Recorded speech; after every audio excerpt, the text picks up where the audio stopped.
Vamos lá, The King Builders, o que realmente funciona para perder peso.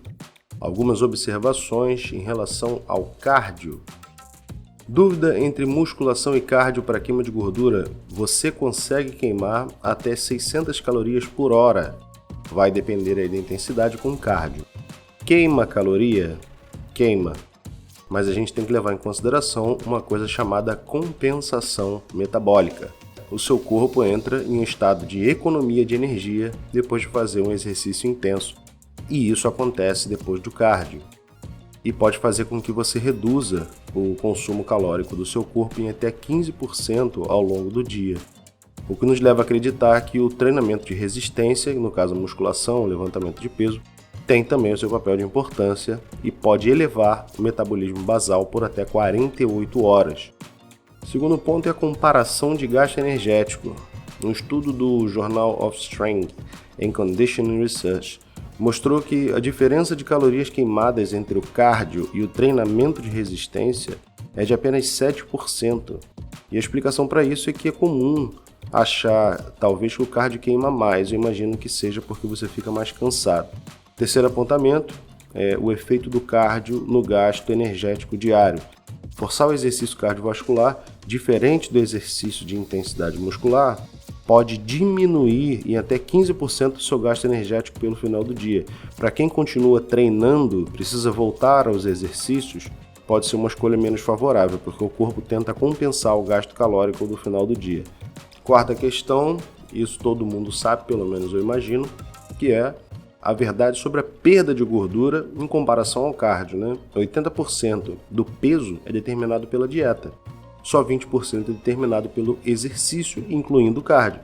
Novamente, a maioria das pessoas acredita que o cardio é o santo graal da perda de peso. E isso está longe de acontecer. Tudo passa pela boca. Quinto apontamento conflito entre resistência e cardio. O excesso de cardio pode reduzir os seus ganhos de força em até 27%, de acordo com alguns estudos, devido ao chamado fenômeno da interferência, o que acontece quando o treinamento é excessivo, que acaba atrapalhando o outro. Nesse caso, quem sai perdendo é o treino de força, que acaba perdendo 27% da sua eficiência. Sexto caso, o desafio do crescimento muscular com o cardio, que diz que o excesso do cardio pode reduzir a síntese de proteínas musculares em até 30%. Quem busca crescimento muscular, fim estético, tem que levar em consideração o seguinte: o excesso de cardio é contraproducente.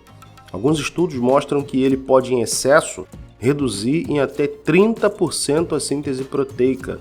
Sétimo caso, o mito da zona de queima de gordura.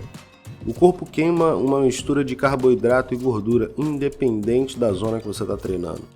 Eu já ouvi algumas pessoas, até aqui mesmo na internet, falando sobre uma tal zona de queima de gordura. Isso é um mito popular, tá?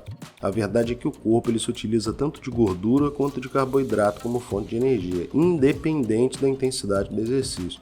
O foco deve ser sempre a tentativa de criar uma deficiência calórica ao longo do tempo. Caso 8. E último caso, cardio e jejum.